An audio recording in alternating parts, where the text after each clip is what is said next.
Broadcasting live from somewhere in the Shadow Realm, this is YuGiOh Duel Links Talk. Here's your host, Dimmaduel.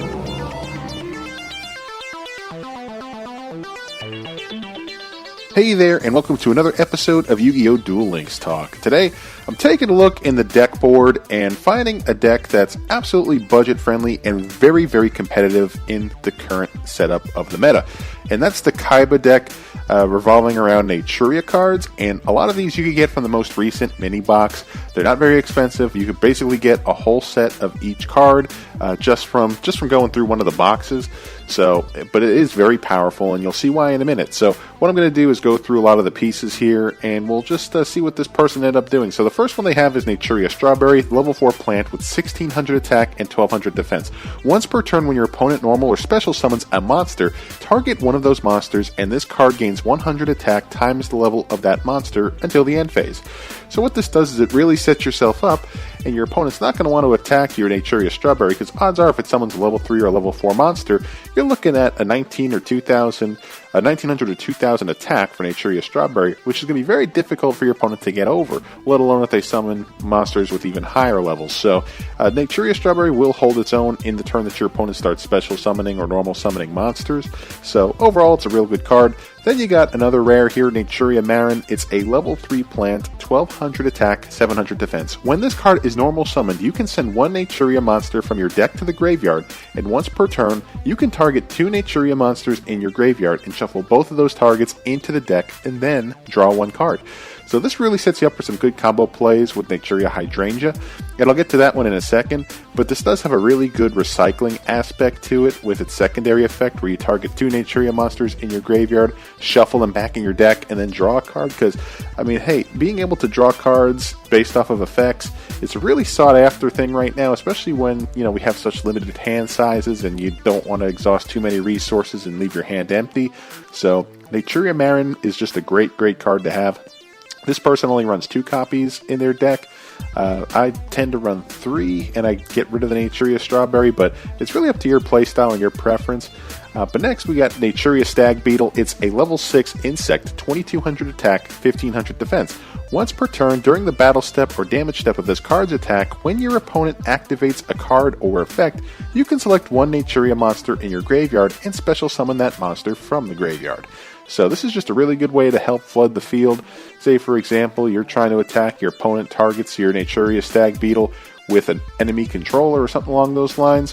Naturia Stag Beetle's effect then will activate and pull whatever Naturia monster out of your graveyard that you have. So if you're able to pair that up with a Naturia Marin and being able to send that one card to the graveyard with it maybe being another Stag Beetle, then when you activate Stag Beetle's effect during the attack, you'll be able to bring out a second Stag Beetle from the graveyard, the one that your Naturia Marin put in the graveyard. So there are some combo setups that you could really do with this, and this is just one example. So the next card here is really good, Naturia Hydrangea. It's a level 5 plant, 1900 attack, 2000 defense. If the effect of a Naturia monster you control was activated during this turn, you can special summon this card from your hand. Now this is really good too, because say for example you have Naturia Marin, you normal summon it and you activate its effect to send one Naturia monster to the graveyard. Well, because you've activated a Naturia effect, then you're able to special summon Hydrangea out of your hand. So you're already able to start filling your board, even if it's not the ideal play. The next card that I have here is one of the cards that you want to really set you up for the ideal play, at least in my opinion, and it's Naturia Pumpkin. It's a level 4 plant, 1400 attack, and 800 defense. When this card is normal summoned, if your opponent controls a monster, you can special summon one Naturia monster from your hand. So the ultimate setup right now is normal summoning your Naturia Pumpkin onto the field, activating its effect to special summon your Naturia Stag Beetle from your hand, and because you activated your Naturia Pumpkin's effect, you are then able to activate Naturia Hydrangea's effect, which allows it to be special summoned onto the field. So then that way you have a Pumpkin, a Hydrangea, and a Stag Beetle all on the field at the same time, and then you utilize your Seto Kaiba's absolutely awesome skill, Beatdown. Now what that does, if I'm not mistaken, is you increase the attack of all monsters on your side of the field by 300 attack for each level 5 or higher monster you control. So basically, you're going to have one level 6 and one level 5 monster on the field. So all your attack of each of your Naturia monsters then gets boosted by 600 attack. So what that leaves you is your Naturia Pumpkin with a 2000 attack, your Naturia Hydrangea with a 2500 attack, and your Naturia Stag Beetle at a 2800 attack. So it's a pretty powerful setup, and you're able to really take advantage of it if you're able to utilize this effect. So as far as spell cards, it's really up to you what really fits your play style, but the one card that I absolutely recommend, and if you were around for the Arcana event, get Anti-Magic Arrows. It's a quick play spell card where at the start of the battle phase for the rest of this turn after this card resolves, spell and trap cards and their effects cannot be activated. Cards and effects cannot be activated in response to this card's activation. So basically this card, what it does is it gives you kind of a clean shot. If you think that you're going to be getting your field covered with these Naturia monsters and you're ready to start attacking into your opponent, but you don't want to risk maybe running into a Mirror Wall or a Windstorm of Ediqua or anything along those lines, activating Anti-Magic Arrows at the beginning of the battle phase will give you it'll just give you an open shot just between you and your opponent's monsters and nothing else to interfere. So this could actually set you up to win a game pretty handily if you have multiple copies of this card. The deck that I'm looking at right now in the deck board, it only has one copy. Now if you have more than that, you may want to add multiple copies, but they got compensating cards in here. So the first one in here is Barkian's Bark. It's a spell card where you activate only if you control a face-up Naturia monster. Your opponent cannot activate trap cards this turn. So what this does is if you're kind of getting suspicious that your opponent may be hiding something suspicious, like maybe you think that they're running a Mirror Wall, then activate this card. If you have a monster on the field that's a Naturia, then you're able to use Barkian's Bark, and you're able to go from there, and then your opponent can't activate any traps. So really good card. Then you have Landios's Luminous Moss. It's a spell card where you activate only if you control a face-up Naturia monster.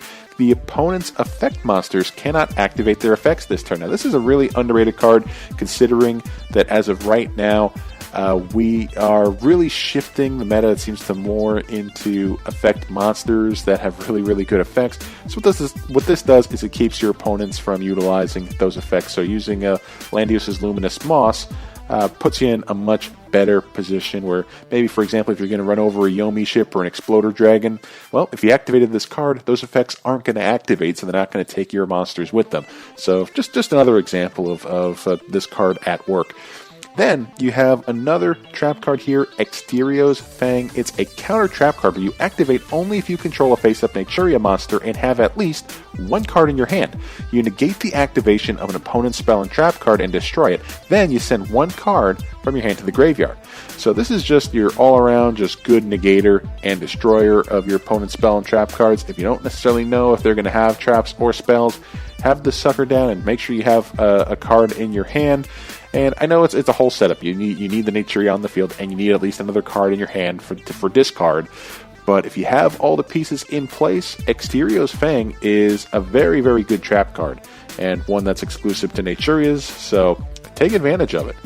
Then the last card that was at least in this deck that's on the deck board is Rurioku Field. It's a counter trap card where when a spell card that targets exactly one monster on the field and no other cards is activated, negate the activation, and if you do, destroy it. So this is just a good way for, I guess, when your opponent is targeting your monsters, maybe with a Rurioku or possibly with an enemy controller or something along those lines. Having that Rurioku field is going to negate and destroy that spell card that targets one of your monsters. So this is a good situational card. It's good just to kind of cover your bases, considering that right now it seems like a lot of people are using quick play spell cards right now. Quite a few of them do target, so having a Rurioku field as one of your traps on standby is a good option. Then again, too, you also have Exterior's Fang, but there is no requirements as far as discards or anything like that for Rurioku field. So it's you would feel a little bit more comfortable having that one on the field as a just as you're playing. Just because it's, like I said, it's not as high of a cost. So, but anyway, that's kind of it as far as this deck board deck. And basically the formula is is pretty good. I mean, I'll run a similar Naturia deck. I may not run as many of the spell cards that are Naturia themed.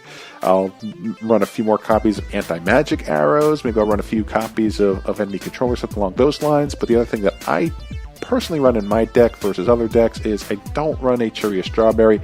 I know you can. I know the benefits of it. But what I do is I put that extra Naturia Marin in there, so I try to make sure that I get as many combo plays with Hydrangea as possible. So anyway, that's a pretty good setup.